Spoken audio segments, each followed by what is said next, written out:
Allez, Masechet Psahim Daf Gimel. Nous sommes arrêtés quelques mots, le Hamoud précédent aux 2 points. Metive Mor Zutra. Donc nous sommes toujours, on va dire, dans la partie de la démonstration concernant la Machloket Ravuna et Rabbi Yehuda.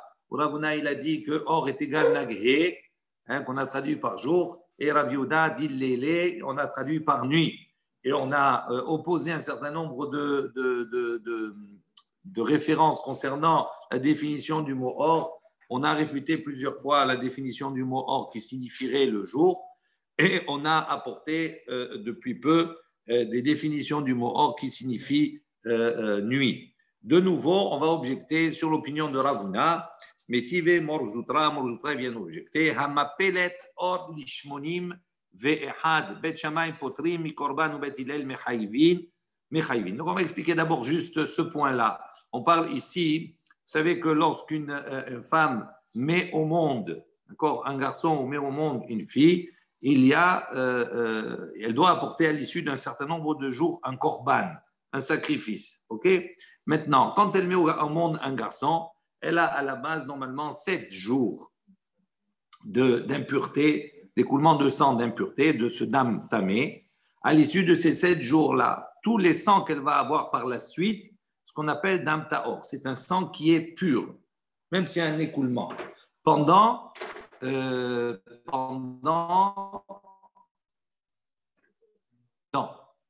pour le garçon, c'est 7 jours, pour la fille, c'est 14 jours. Mais la Torah, elle nous dit, dans la parasha Tazria, elle nous dit donc, Shiva Diem, 7 jours pour un garçon, plus 33 jours, d'accord, de période de dam taor, de sang pur. Donc, au bout de 40 jours pour un garçon, à l'issue de ces 40 jours, elle va devoir apporter un korban. Et à l'issue de ces 40 jours, c'est très important, elle va revenir, tout le dam qu'elle va avoir après par la suite, c'est un dam tamé. Ça revient au dam impur. Pour une fille, en revanche, elle a 2 semaines, elle a 14 jours, d'impureté. Au bout de ces 14 jours, elle va avoir 66 jours de période pure, de dam taor. À l'issue de ces 80 jours, elle doit apporter, dans le 81e jour, elle doit apporter le korban. D'accord. Et à l'issue de ces 80 jours, donc le 81e, elle revient dans le dam, dans la touma, dans le dam qui est impur. OK? Ça, on a bien compris. Maintenant, entre le moment où elle a accouché et ces 80 jours, à part les 14 jours pour la fille où elle est impure, elle ne peut pas avoir de relation ni rien du tout, mais après, par la suite, même si elle a un écoulement de sang, ce sang, il est considéré comme dam taor, elle peut avoir des relations avec son mari, et elle peut retomber enceinte. D'accord? 14 jours après. Donc, il dit à ma pellette, si maintenant cette femme-là, avant que les 80 jours, on va dire, ne soient terminés, ma pellette, elle va avorter, elle va être retombée enceinte et elle va avorter. On a dans la Torah qu'elle enfante d'un enfant, qu'elle enfante. Elle doit apporter un korban. Même si elle est ma pellette, même si elle a avorté, elle doit quand même apporter un korban. Donc, toute la discussion là maintenant, dans le cas où ma pellette, or les shmonim ve'echad, si elle a maintenant avorté, la nuit du 81e jour. Donc, la fin, elle a passé 80 jours. Donc, dès qu'elle est arrivée dans la nuit, elle a avorté. Donc, à ce moment-là, au moment où elle a avorté, elle doit apporter un korban. Donc, elle a non seulement le korban de la naissance qu'elle doit apporter, et le nouveau korban de la mapelette en tant que femme qui a avorté. D'accord? Donc, à ce moment-là, elle doit avoir deux korbanot. Il y a toute une discussion. Puisqu'elle a été mapelette, Shmoni Vechad, Bet Shamayim Potrin. Bet Shamayim disent non, elle est dispensée d'apporter un deuxième korban. Elle peut, avec le korban qu'elle a normalement besoin d'apporter le lendemain matin, le 81e jour au matin, elle va apporter le korban. Elle ne peut pas l'apporter la nuit. Elle a apporté la nuit. Donc Bet Shamayim disent ce korban qu'elle va apporter le lendemain, il fait objet de korban pour les 2 situations. Tandis que Bet Hillel, Mechayvin, lui disent non. Il dit à partir du moment où elle est rentrée dans le 81e jour, c'est fini. Elle a l'obligation d'apporter un par rapport à son accouchement et elle doit apporter un deuxième par rapport à sa nouvelle situation.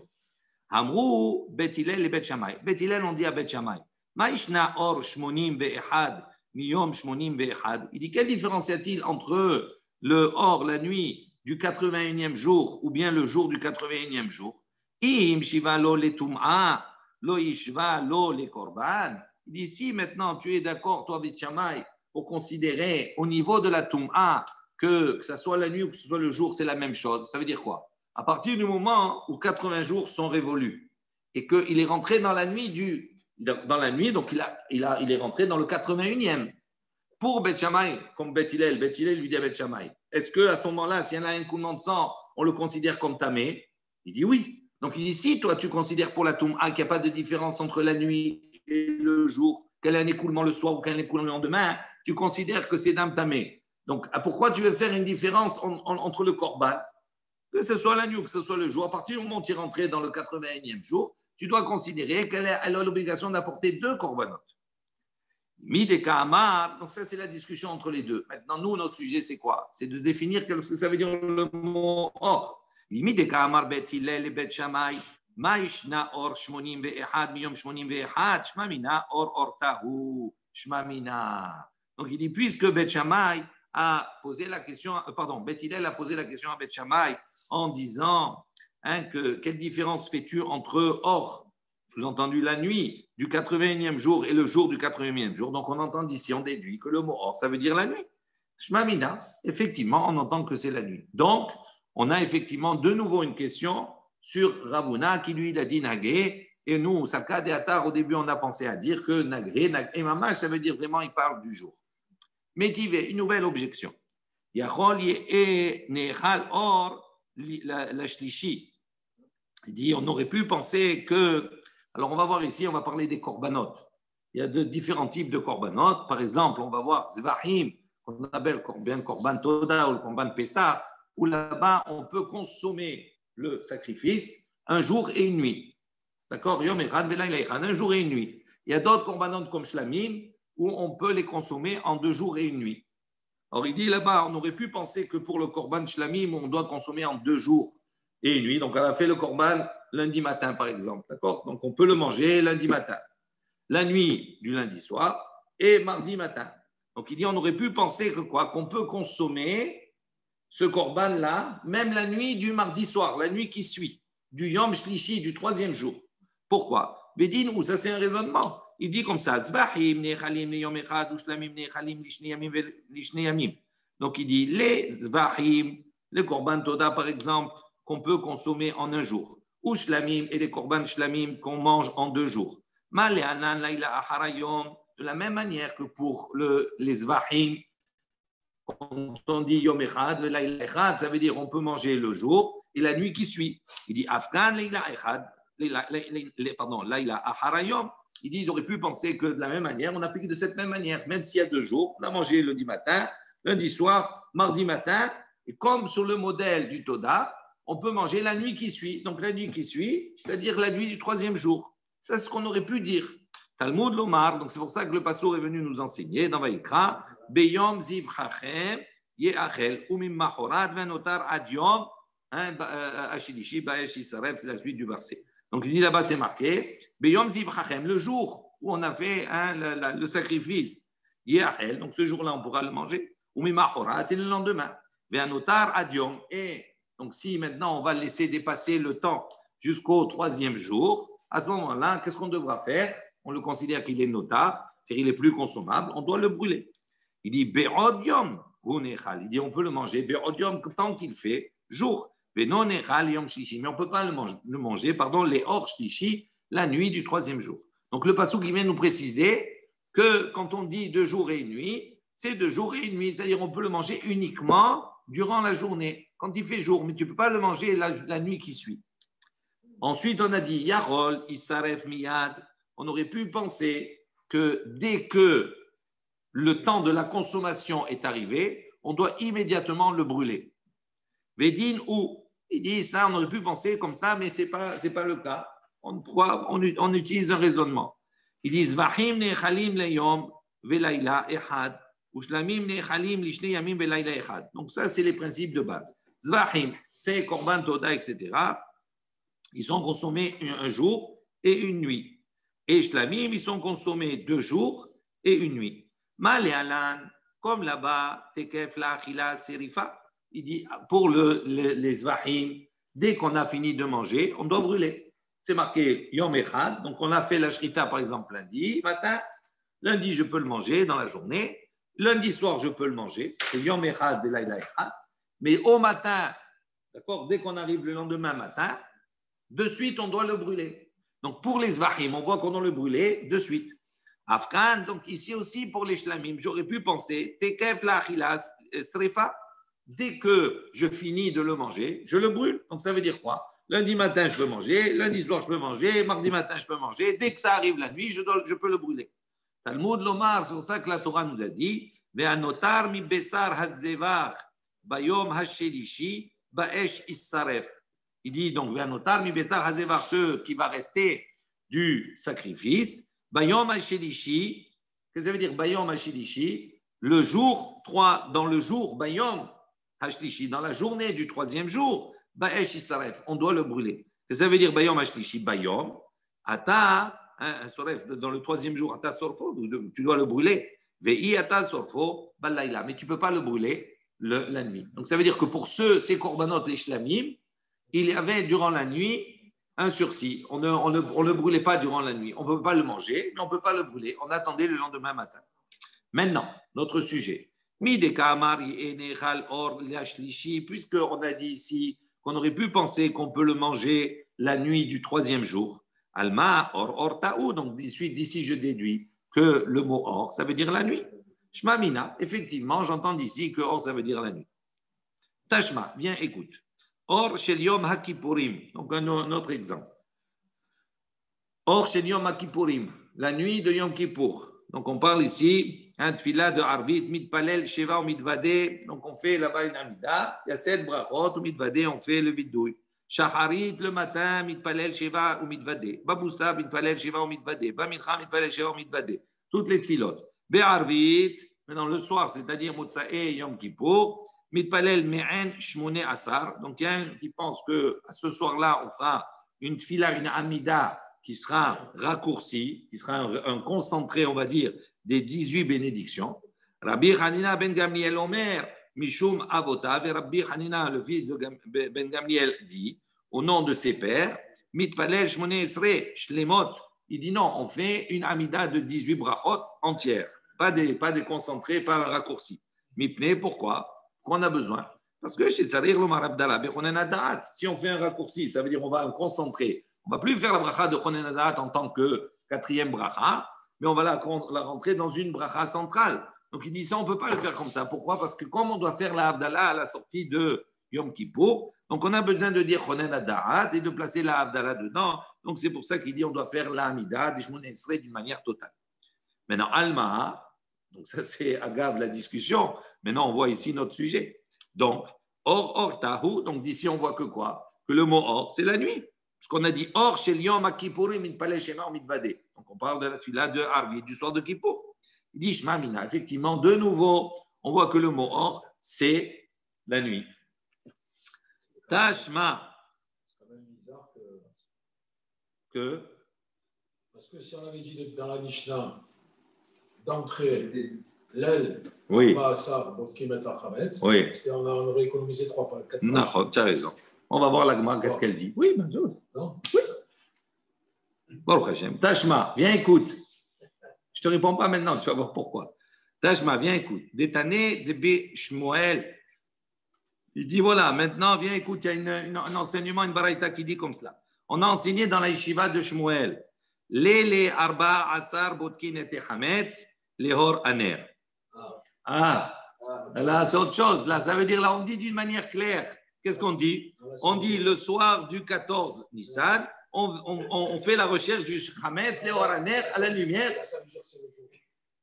Non, Alma. Non, là, il n'y a plus de discussion. C'est marqué les. Donc, ça veut dire Alma, or, taou. Donc, on voit ici qu'on a la même braïta, mais on a remplacé le mot or par le mot lélé. Donc, on voit que le or, c'est lélé. C'est la même chose. Donc, et là, Ben Ravuna ou Ben Raviuda, découlé alma or tahu, vélo plié, mort qui a attré ou mort qui a attré. Beatre de Ravuna, Karuna Gehe, ou Beatre de Rav Yehuda, Karulele. Donc il dit comme cela. C'est ce que je dis, il y a un écho maintenant à ce qu'on a dit au début. Rappelez-vous, au début de la Gemara, on a dit quoi? On a rapporté la marloquette apparente entre Ravuna et Rav Yehuda. Ravuna, il a dit Neghe et Rav Yehuda. Rav Yehuda, il a dit Lele. Et on avait dit Kasalka de Ata. Ça veut dire, on avait pensé dire que lorsque Ravuna dit Neghe, il parle du jour, Neghe Mamash, du jour vraiment. Et lorsque Rav Yehuda, il dit Lele, il parle de la nuit vraiment. Et donc, on avait supposé cela. Il dit maintenant, on revient sur cela, on dit non. En vérité, puisque maintenant, on a une baraïta qui dit clairement qu'on fait l'abdika le soir, donc ça veut dire que or, ça veut dire le soir. Donc, il n'y a plus de discussion possible sur cela. Donc, on va revenir sur la marloquette entre Ravuna et Rabbi Yehuda. Et là, ben Rav Una ou ben Rabbi Yehuda, entre Ravuna et Rabbi Yehuda, découlé alma or taou. En vérité, les deux, donc la supposition première ne tient plus. Donc, les deux pensent que or, c'est la nuit. Maintenant, sur quoi ils sont en discussion? Pourquoi il a dit neg et l'autre il a dit leile? Il dit vélo plié mort qui a trait ou mort qui a trait. Il dit en vérité, la discussion, un, il pense selon l'endroit où il vit et l'autre selon son endroit. Ça veut dire quoi? Beatre de Ravuna, dans l'endroit, dans le Makom, dans la ville de Ravuna, Karu Naghe. Cette nuit-là, le mot nuit, on l'appelait comment? Naghe. Ou Beatre, et dans l'endroit de Rav Yehuda, Karu Lele. On appelait ce or, on l'appelait cette nuit, on l'appelait comment? Lele. Vetana Didan, maintenant on pose la question. Notre Tana, nous, de notre Mishnah, Maïtama Lokatane Lele. Il dit pourquoi il n'a pas directement dit la nuit? Puisqu'on a trouvé effectivement une raïta qui dit Lele. Arba Asar. Pourquoi il a besoin de dire commencer la Masechet or les Arba Asar? Pourquoi il n'a pas dit directement Lele, puisqu'on a un appui sur cela? Il dit non. Lishna me aliyahi denakat. Il dit non, parce qu'il a voulu utiliser un langage propre, positif. Lashon Nekiya, un langage positif. Surtout qu'il commence la Masechet Psahim, il a voulu la commencer avec un beau mot. Or, la lumière. D'accord? Pas la nuit. C'est négatif. La nuit, c'est péjoratif dans beaucoup de sens. Il dit or. Il a voulu utiliser un langage propre. Même si ça nous a donné quelques pages de discussion. Mais ça ne fait rien. Vekede Rabbi Yoshua ben Levi, comme l'enseignement de Rabbi Yoshua ben Levi, d'Amar Rabbi Yoshua ben Levi, les olam aliotzi adam davar megune piv. Rabbi Yoshua ben Levi dit l'homme ne doit jamais sortir de sa bouche des mauvaises paroles, des paroles qui sont, d'accord, qui sont pas agréables, qui sont pas bien. Share kar ikem hakatuv shmone otiyot velo oti davar megune piv. Shneema. Donc on voit ici que le pasuk ikem, ça veut dire il a tordu, il a courbé les mots, il les a transformés et il a rajouté 8 lettres, d'accord, pour ne pas sortir une parole qui est mal. On va voir dans le passouk maintenant. Shneemar, comme c'est marqué, mina behema teora, mina behema asher, enena teora. Donc, c'est-à-dire d'un animal qui est pur et d'un animal qui est impur. Pourquoi on n'a pas dit mina behema tmea directement? Il y a un mot pour dire impur. Là, on a dit non, asher, enena teora, qui n'est pas pur. Il dit entre Tamé et Enena Teora, on voit qu'il y a 8 lettres qui différencient. Donc, il a rajouté, la Torah l'a rajouté 8 lettres pour ne pas utiliser un langage qui n'était pas bien. Rafapa Amar, Rafapa il dit non, Tesha, 9 lettres. Chez Neymar, comme c'est marqué dans le passage, qui est Bechaïch, lorsqu'il y a en toi un homme, Asherlo Yetaor Mikerelaïla, d'accord? Donc, une personne qui, Lo Yetaor, qui ne sera pas pure, Mikerelaïla, un accident nocturne. Donc, il dit Loyeta or. On voit qu'il a utilisé un langage positif pour exprimer quelque chose qui est de l'ordre de l'impureté. Et contre Loyeta or, on voit qu'entre Tama et Taor, il y a 9 lettres en plus. Ravina Amar, Eser. Ravina, il dit non, il y a 10 lettres. Vav de Tahor. Il dit le Vav de Tahor, ça fait 10. Parce que Tahor, il est écrit malé, il est écrit entier avec un Vav. Bon, on ne va pas discuter maintenant. Peut-être on reprendra cela autrement dans un autre cadre. La marloquette qui est entre les deux, qu'est-ce qu'il y a d'intéressant de savoir 8, 9 ou 10? En tout cas, le résultat, il est le même. Bon, on verra après ça. Ravacha bar Yaakov Amar, Ravacha bar Yaakov, il dit, Shesh Esrei, lui dit, non, il y a 16 lettres. Shinemar, comme c'est marqué, Ki Amar Mikere Hurbiti Taor, Hu Kilo Tahor. Il dit, donc, il disait comme cela, à propos de Shaoul, il dit comme ça, il dit, c'est un accident. Il est sans doute impur, d'accord? Kilo Tahor, car il est pas pur, donc il est impur. Et on voit que ici, les mots qu'il a utilisés, il y a 16 lettres supplémentaires au lieu de dire directement impur. Tanya de Rabbi Ishmael. Donc, on a enseigné dans les Shiva de Rabbi Ishmael. Léolam, il s'appelle Adam Bilshon Nikiya. Donc, l'homme doit toujours s'exprimer et parler avec un langage propre. Sharé, car on voit ici dans la Torah, Bézav, à propos du Zav, celui qui a un écoulement, on va dire, c'est d'accord, comme on a vu, la Zav et la Zava, Kerao Merkav, ou Beisha, Kerao Moshav. On voit ici, quand on parle de Toum'a, d'impureté concernant le Zav, d'accord, c'est Abatouma, là-bas, on a utilisé une expression. On a dit Merkav pour le Zav, pour l'homme qui est atteint de cette impureté. On a dit l'impureté, elle se passe entre autres par Merkav. Merkav, ça veut dire chevaucher. Tandis que quand on a parlé de l'impureté de la Zava de la femme, on a dit Mouchav, ça veut dire s'asseoir. Alors que c'est la même chose, s'asseoir ou chevaucher, c'est la même chose dans l'incidence au niveau de la transmission de la Toum'a. Il dit pourquoi on a utilisé un langage Merkav pour l'homme et Mosha pour la femme. Il dit parce que Merkav, ce n'est pas un bon langage pour une femme. Ça veut dire chevaucher. Chevaucher, ça implique qu'elle va écarter les jambes. Il dit quand elle écarte les jambes comme cela, c'est quelque chose qui n'est pas de sa noix, qui n'est pas pudique pour une femme. Et donc, c'est pour ça que la Torah n'a pas utilisé ce langage, alors que c'est la même conséquence. Ve'omer, et elle a dit, Ve'omer, et il a dit également, Ve'tivhar lashon arumim. Et tu as choisi, d'accord, un langage. Mot à mot, lashon arumim, c'est un langage de mauvaise foi, mais arumim ici, un langage, ils ont choisi, la Torah a choisi un langage de ruse, ça veut dire elle a détourné un peu la chose. Ve'omer, et il est dit également, vada'at sifte baruch milelo, d'accord, mes lèvres, d'accord, diront clairement, d'accord, ce que je sais, d'accord. Il dit maï ve'omer, qu'est-ce que ça veut dire ve'omer? Pourquoi on a besoin de rajouter ve'omer? Donc en vérité, on a besoin de ces trois ve'omer, de ces trois psukim. Pourquoi? Si tu vas dire dans quelles circonstances je dois avoir la shon nekiya, je dois utiliser un langage qui est propre. Si tu vas dire uniquement bideoraita quand je parle de la Torah, quand c'est des paroles de Torah, aval biderabanan, mais quand c'est des paroles de chachamim, lo, je n'ai pas obligé d'avoir cela. Tashma, bien écoute, ve'omer, vatifhar la shon arumim. Donc on voit ici que quoi, vatifhar, tu dois choisir un langage, d'accord, qui n'est pas un langage rusé, mais pas un langage mauvais. Donc on voit que même dans les paroles des chachamim, on doit faire attention à avoir un langage qui est naquis. Ici, tu vas dire, ok, anemile, biderabanan, ça c'est pour les chachamim, parce que ça reste quand même des propos. Aval bile de alma, mais quand je parle d'une manière générale, autre chose que la Torah, autre chose que les paroles des chachamim, là, il dit peut-être que non, je ne dois pas avoir un langage châtié.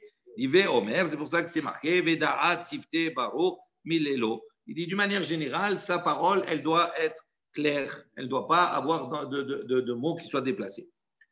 On revient ici. Ube Isha, l'octiv va Merkav. On pose la question, on dit quoi?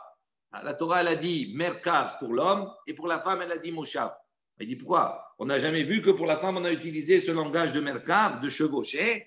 Il dit Ve'aktiv, voilà, c'est marqué Vatakom Rivka ve'na'aroteha, Vatirkavna ala Gemalim. On voit carrément Rivka, d'accord, elle s'est levée avec ses servantes, Vatirkavna, elles sont montées, elles ont chevauché sur les chameaux. Alors il dit voilà, tu as utilisé le mot merkav pour une femme. Il dit attends, non, c'est pas la même chose. Mishum be'ituta digmalim. Il dit non, là-bas, c'est quelque part orcha'i. C'est-à-dire c'est l'habitude comme ça. Ça veut dire qu'il n'y a pas, c'est obligé. Donc c'est pas un problème. Parce que comme il y a la crainte des gmalim, des chameaux, un chameau c'est haut. Donc elles ne peuvent pas s'asseoir comme les Amazones. Vous savez, les deux jambes du même côté. Et donc elles sont obligées. C'est le contraire. Non. Comme les Amazones. Oui, c'est les Amazones. Je me suis trompé, ouais, tu vois. Les Amazones, elles s'assoient, elles chevauchent comme un homme. Non. Non. Elles mettent deux jambes sur la gauche. Alors, c'est ce que j'ai dit, alors tu me dis non. C'est l'Amazone, ça. Eh bien, elles ne s'assoient pas comme les Amazones. Non, elles ne s'assoient pas comme les hommes, elles s'assoient comme les Amazones. Et non. C'est comme ça qu'elle n'a pas les jambes sur la gauche. Mais non, justement.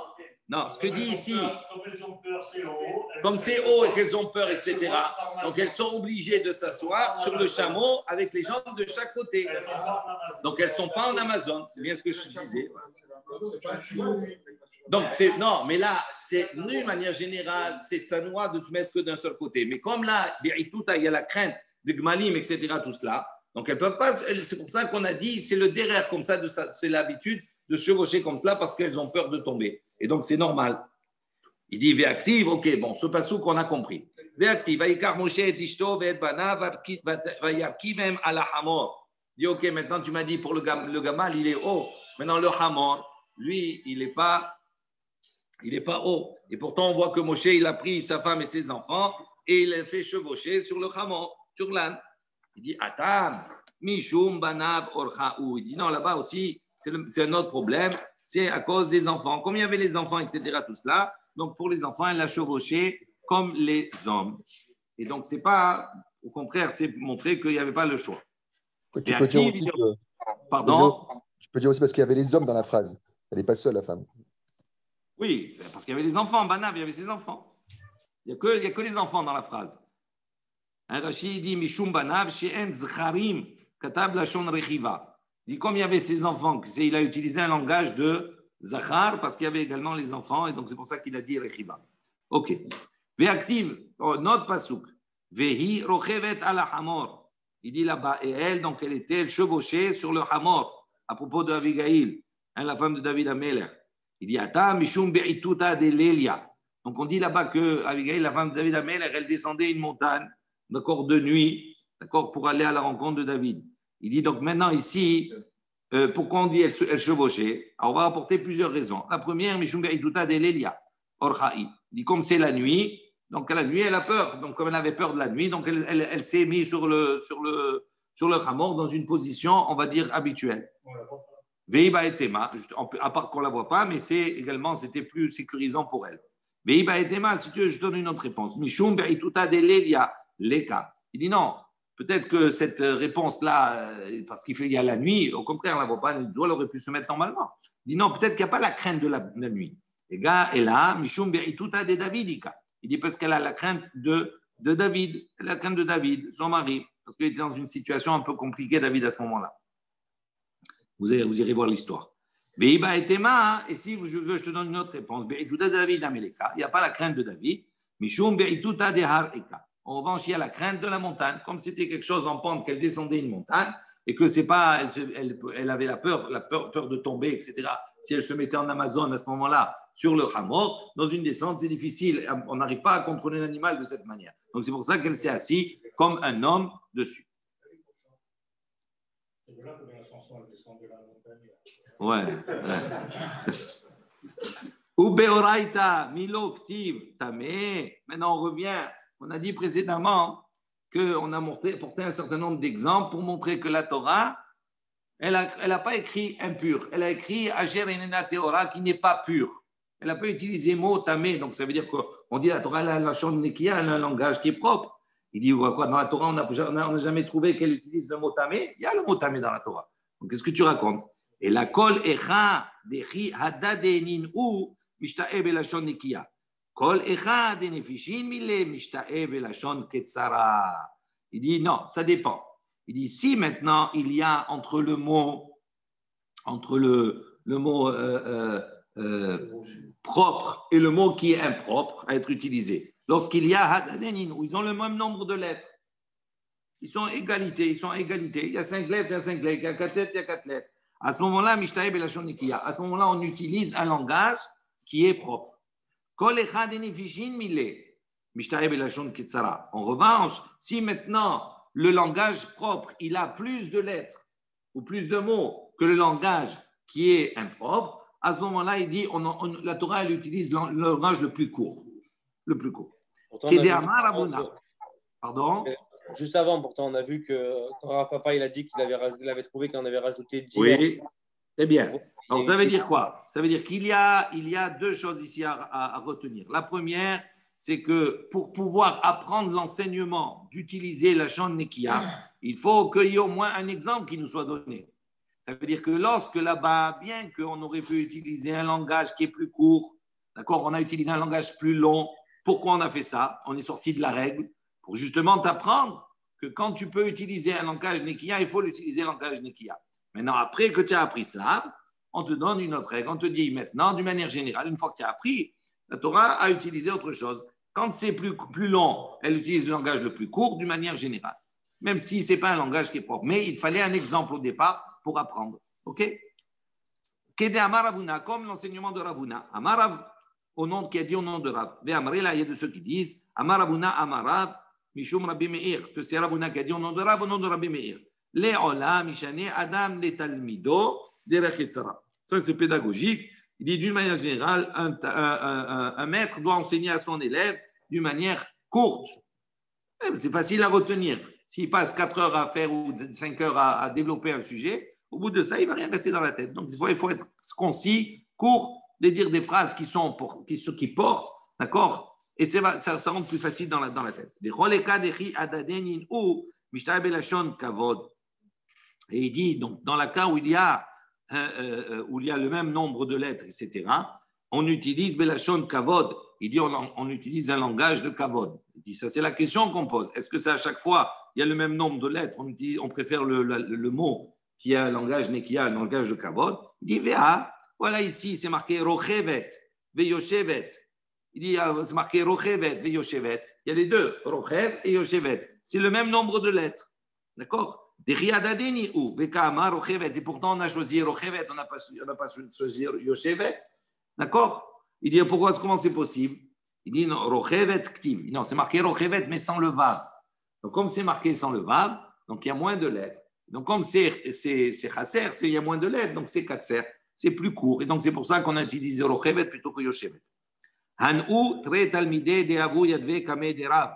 Donc, on raconte qu'il y avait 2 talmidim qui étaient assis devant Rav. Hadamar, un, il a dit, Shavitinan Aishmata Kedavar Aher Misanekan. Donc, un, il a dit cette étude, après l'étude, il a dit cette sougya-là, on aurait pu peut-être le dire dans Eruvin, il a dit cette sougya, cette étude-là, elle nous a rendu comme un davar acher, il dit c'est comme un porc, comme un cochon, d'accord, qui est fatigué. Donc, elle nous a fatigués. Il a choisi comme exemple, il a dit, Shavitinan Ashamata, cet enseignement-là, il est pour nous kedavar acher, comme un cochon. Mais ça n'est qu'un, ça veut dire il nous a fatigués. Et l'autre élève, qu'est-ce qu'il a dit? Il dit, cet enseignement, il nous a fatigués comme un chevreau qui est fatigué. Il dit, Velo ishta'e Rav behade de ha'er. Il dit, et Rav, il n'a pas parlé avec ce talmide-là. Il y a ceux qui disent qu'il n'a pas parlé du tout pendant Shloshim Yom. Il ne lui a pas parlé ou pas parlé du tout après, parce qu'il a utilisé un langage qui n'était pas châtié, qui n'était pas propre. De nouveau, une autre histoire. Il y avait 2 talmidim qui étaient devant Hillel. Et un d'entre eux, Rabban Yochanan ben Zakkai, c'est Rabbi Yochanan ben Zakkai. Il y a des gens qui disent Kameh des Rav, des Rabbi. Donc, c'était 2 talmidim qui étaient devant Rabbi. Et un d'entre eux, Rabbi Yochanan, c'était Rabbi Yochanan. Hadamar, un, il a dit Mipene ma botsrin betahara, ve'en moskin betahara. Hadamar mipne ma botsrin betahara. Donc, il a dit, pour quelle raison, ça c'est à propos des vendanges, etc., lorsqu'on récolte un botser, c'est à propos de la récolte, on utilise ce verbe quand on parle de récolte de raisin, et mosek, ici moskin, on l'utilise quand on fait la récolte des olives. Il dit, pour quelle raison, botsrin betahara? Pour quelle raison que quand on doit cueillir ces raisins, récolter ces raisins, on nécessite là-bas que les kélis, ils soient betahara, ils soient purs. Tandis que quand on est mosek, quand on va moskin, quand on va récolter les olives, on n'a pas besoin d'utiliser des kélim qui sont tahor, qui sont purs. Alors, je vais expliquer maintenant pourquoi. En gros, parce que quand on prend le raisin, quand on va mettre le raisin qu'on va récolter, il faut que les kélim soient tahor. Pourquoi? Parce que ces raisins-là, ils vont laisser dégager du jus. Et donc, ce jus-là, c'est considéré comme de l'eau. Et donc, on a vu que pour que la touma, elle se transmet à travers maïm, à travers l'eau qui est autour des fruits. Donc, si tu utilises des kélim qui ne sont pas purs, à ce moment-là, il va y avoir transmission sur ces raisins de la touma, de l'impureté. Tandis que quand on est moskin, quand on va prendre les olives, même s'il va avoir l'huile, ce n'est pas considéré comme de l'eau, ce n'est pas quelque chose qui va transmettre la touma. Et donc, c'est pour ça que dans ce cas-là, tu n'as pas besoin d'exiger qu'il y ait des kélim purs. Bon, maintenant, au-delà de cela, on voit que là, il a posé la question. Ma bosrin betara ve'en moskin betara. Donc, il a utilisé le mot tara par 2 fois. Tandis que l'autre, qu'est-ce qu'il a dit? Mipnema bosrin betara ou moskin betua. Il dit, mais pourquoi, quand on est bosek, quand on va prendre les olives, on va le faire avec des kélim qui sont impurs? Amar, donc à ce moment-là, Rabbi ou bien. Où Hillel, d'accord, il a dit à ce moment-là, Mouftah Hani, je suis certain, basé en celui-ci, chez Moré Ora'a Israël, qui sera un Talmid Chacham qui va enseigner, qui va être posé que la halakha d'Israël. Mais il y a peu de temps il est passé, effectivement, celui qui a eu un langage châtié, lui, il a été Moré Ora'a, il a enseigné en Israël, etc. Il a été un Talmid Chacham. L'autre, non. Pourquoi? Parce que simplement, il a utilisé un langage. On voit l'importance d'avoir la Shon Nekiya. Han'u tlat ka'ani. Hadamar lehu higani keful, vechadamar higiani kezaït, vechadamar higiani kezanav halleta'a. Donc, on raconte, on dit, il y avait 3 Kohanim. D'accord? Les Kohanim, par rapport à les Hemapanim, aux pains de préposition qui étaient dans le Mikdash, après, quand on les prenait, on les partageait entre les Kohanim. On leur donnait pour manger aux Kohanim. Maintenant, quand il y a beaucoup de Kohanim, chacun, il va avoir une part. Un Kohen, il a dit, il dit, moi, ma part, j'ai récupéré comme la grosseur d'une fève. Hanamar, il dit, moi, j'ai récupéré comme la grosseur d'une olive. Hanamar est un des Kohen parmi les 3, il a dit, moi, j'ai récupéré Kezanav al-Leta'a, comme la queue d'un lézard. Donc, il n'a pas utilisé le même langage. La queue de lézard, c'est un lézard, c'est tamé, c'est impur. Batkou haram. Et à ce moment-là, quand il a dit comme cela, ils ont recherché après lui. C'est-à-dire voir ses parents, etc., d'où il vient. Umatzou chez Bo, Shemetz Pasoul. Et ils ont trouvé effectivement en lui, Shemetz Pasoul, ça veut dire qu'ils ont trouvé que certainement sa mère, etc., c'était pas un vrai Kohen. Il y avait un psoul, il était halal, il était, d'accord, inapte. Véha, il dit comment c'est possible cette situation? Véha, en botki, minamis be'ahul ma'ala. Il dit pourtant on a un principe. À partir du moment où le Kohen, il va faire sa avoda, c'est une expression, minamis be'ahul ma'ala, on ne recherche pas de l'autel et au-delà. Ça veut dire quoi? Ça veut dire au moment où il était dans l'avoda, à partir du moment où on l'a nommé, c'est fini, on ne recherche pas après lui derrière. S'il est halal ou pas halal, etc., tout cela. Il dit comment on a recherché pour lui parce qu'il a dit simplement ce mot. Il dit lo ema shemetz pasoul et la ema shahatz pasoul. Il dit non, ça ne veut pas dire ici, ne lis pas ici qu'on a trouvé qu'il était halal, etc. Mais dit shahatz pasoul. Ça veut dire quoi shahatz pasoul? Ça veut dire qu'on a trouvé que dans son langage il était grossier. Et Rashi dit shahatz pasoul ou atzmo ayagas ruah. Lui-même, il était grossier. D'accord? Et donc, par son langage, ça veut dire qu'il méprisait quelque part les choses saintes. Mais En Raoul les Shamesh, il n'était pas donc par cela, par son attitude. On a vu qu'il n'était pas Raoul, il était plus convenable à pouvoir faire la Avoda. À partir du moment où il est grossier, à partir du moment où il est orgueilleux, à partir du moment où, d'accord, il a certains défauts, à ce moment-là, il n'est pas saoul, il devient pas saoul pour la Avoda. C'est ça qu'ils ont trouvé. Pas qu'il a été, ils n'ont pas recherché dans sa famille. Si tu veux, je donne une autre réponse. Il dit c'est différent là-bas parce que lui-même, c'est lui-même qui s'est, on va dire, il dit Rashi, il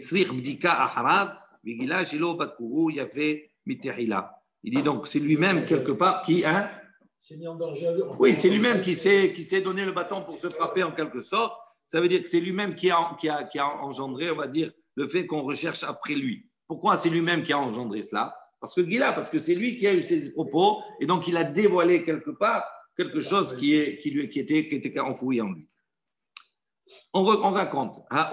C'est très intéressant l'histoire qui suit. Donc on raconte qu'un goy, un non-juif, il est monté à Yerushalayim, et il a mangé Korban Pessah à Yerushalayim. Il s'est fait passer, il a mis une kippa, il a fait laisser pousser la barbe, tout ce qu'on veut. Il est allé, il a participé avec là-bas les Yehoudim, mais il a mangé le Korban Pessah. Amar, quand il est descendu, il est revenu, il a dit, dans son endroit, il est revenu, il a dit, il faut éteindre systématiquement son portable. M. Samoun, il faut mettre sur le pour pas que ça dérange. Donc, quand il est revenu dans sa ville, ce gars, il a dit Amar, il s'est vanté. Il a marqué, il a dit, Steve, c'est écrit, Kol ben echar lo yochalbo. C'est marqué que le Korban Pessah, un étranger, il ne peut pas manger. Vechol kol arel lo yochalbo. Également, tout un circoncis, il ne peut pas manger. Vana et moi, Il dit, moi, j'ai mangé les meilleurs morceaux. Donc, il dit, je les ai eus à tous. D'accord? Je suis allé, j'ai mangé les meilleurs morceaux du Corban. Amar le Rabbi Yehuda ben Betera. Rabbi Yehuda, il était dans la ville, là-bas, il a entendu, il lui a dit, Mika Safou l'armée alia. Il lui a dit, ils t'ont donné à manger de la queue. Il lui a posé la question. Amar le, il lui a répondu, ce gars, il lui a dit, non, ils ne m'ont pas donné à manger de la queue. Qui salkat le atam, emaleu Safou li me alia. Il leur dit, quand tu m'as monté la prochaine fois là-bas, tu vas leur demander qui te donne à manger de la queue. C'est le meilleur morceau. Qui salik, lorsqu'il est monté là-bas, de nouveau, tout fier, Amar Léou, Mealia, Safouli, il leur a demandé, il leur a dit, donnez-moi à manger de la queue. Amroul, ils lui ont dit, non, il y a les gabois salka. Il dit, non, la queue, on ne peut pas la manger. La queue, elle est destinée, elle était donnée à Kadosh Baruch Hu. Amrou, ils lui ont dit, Man Amar Lecha Achi. Ils lui ont dit, qui c'est qui t'a dit comme ça que de demander de manger la queue? Amar Léo, il leur a répondu, Rabbi Yehuda ben Betera. C'est Rabbi Yehuda ben Betera. Amrou, à ce moment-là, ceux qui étaient là-bas, ils ont dit, Mai Ahai de Kaman, Batku Batre, Beashkahu, De Aramaha ou Vekatluhu. Il dit à ce moment-là, ils ont dit, ils sont allés, ils ont recherché. Après lui, ils ont dit, c'est pas possible que Rabbi Yehuda ben Betera, ils lui disent une chose comme ça. Lui, il sait que la queue, c'est interdit, on ne peut pas la manger, elle est donnée. D'accord? Donc, il dit, à partir du moment où il sait, qu'est-ce qu'ils ont fait? Ils ont recherché après celui-là et ils ont trouvé qu'il était goy, Vekatlou, ils l'ont tué. Sharhou les Rabbi Yehuda, ils ont envoyé à ce moment-là Rabbi Yehuda ben Betera, ils lui ont envoyé, ils lui ont dit, Shalem lach Rabbi Yehuda ben Betera. Donc, il y a dit la paix, donc quelque part, c'est pour toi, Rabbi Yehuda ben Betera, des Ad ben Netzivin, car toi, tu es à Netziv. Netzivin, tu es dans la vie, tu es loin de Yerushalayim. Ou Metsudatecha Prusa Birushalayim. Et ton piège, quelque part, il s'est étendu jusqu'à Jérusalem. C'est-à-dire, toi, tu es loin, et grâce à toi, Baruch Hashem, grâce à Dieu, c'est le Korban Pessah. Rav Kahana Halash, on raconte que Rav Kahana, il est tombé, il était fatigué. Shadrou Rabbanan et Rabbi Yoshua, Bre de Rav Idi. Donc, les Khamim, ils ont envoyé Rabbi Yoshua Bar Idi. Amrou, ils lui ont dit, Zil Badouk, il dit, va vérifier, Maï Diné. Il dit comment il va, etc. Tout cela. Atash, Kahid, Enach, Nafshe. Donc, il a trouvé que, quand il est arrivé, il a trouvé qu'il était décédé. Rav Kahana, il est décédé. Kar'é les bouches, il a déchiré son vêtement pour le deuil. Et il a retourné cette déchirure-là, il a retourné son vêtement pour mettre la déchirure derrière, pour ne pas montrer, d'accord, quand il va revenir auprès des Chachamim, pour ne pas leur montrer et les choquer qu'il est mort. Et il a pleuré, il est arrivé, il est venu, il est revenu. Amrou, ils lui ont dit, Nachnafché, lorsqu'ils ont vu qu'il pleurait, tout ça, ils lui ont dit, Nachnafché, il est mort. Amar Léou, il leur a répondu, Ana Loka Amina. Il dit, moi, je n'ai pas dit. C'est pas moi qui vous ai annoncé ces voix. C'est vous qui avez dit. Umotzi dit ba hukesil. Il dit pourquoi? Parce que celui qui sort dit ba des mauvaises choses, etc. Hukesil, c'est un imbécile. Et donc, moi, je n'ai pas dit. C'est vous qui avez dit. Donc, on voit ici, il ne faut pas dire des choses, prononcer des choses qui ne sont pas bien. Yohanan Hakuka. Comment on annonce alors comment on annonce une mauvaise chose, un enterrement? On va voir. Yohanan Hakuka de Hakuka, c'est une ville. Nafat le Kariata, donc il est tombé, il est descendu dans une ville. Qui ata, lorsqu'il est arrivé, Amroulé, ils lui ont dit, pardon, pas dans une ville, les Kariata, il est allé voir là-bas dans les Kfarim, les Hot, Betevu, Hot, Rachid. Il est allé voir dans la ville, dans les champs, etc., dans les villages, pour voir quel était l'état des Tevuot, des récoltes, etc.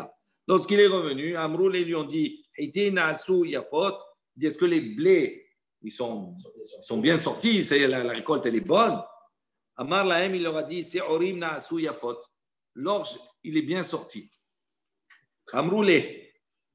Donc, il n'a pas voulu leur dire qu'il y a une catastrophe.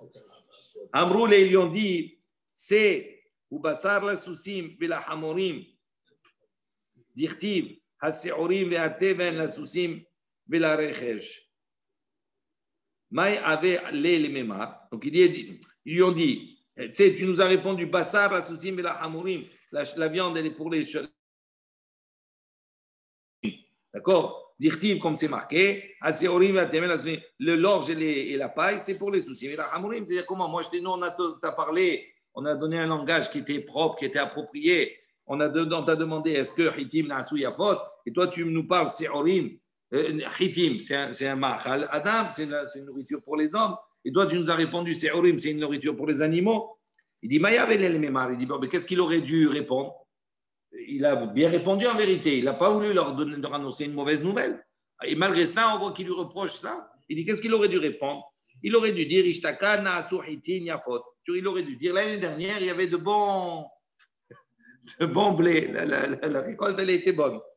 Iname, ou bien il aurait dû dire, Adashim na'asou yafot. Les lentilles, c'est une bonne récolte. Ça veut dire qu'il aurait dû utiliser un langage propre, c'est-à-dire pas utiliser un élément qui est ma'al bema, mais utiliser un élément qui est ma'al adam. Donc on voit ici combien c'est important également d'avoir toujours la shon nekiya et de dire les choses et de ne pas annoncer de mauvaises nouvelles. Baruch Adonai Leolam, Amen, ve Amen. Rabbi Hanun עשה הקדוש ברוך הוא לזכות ישראל לפיכך ירבה להם תורה מצוות, שני מרדני חפץ מעצמו, יגדיל תורה בידי.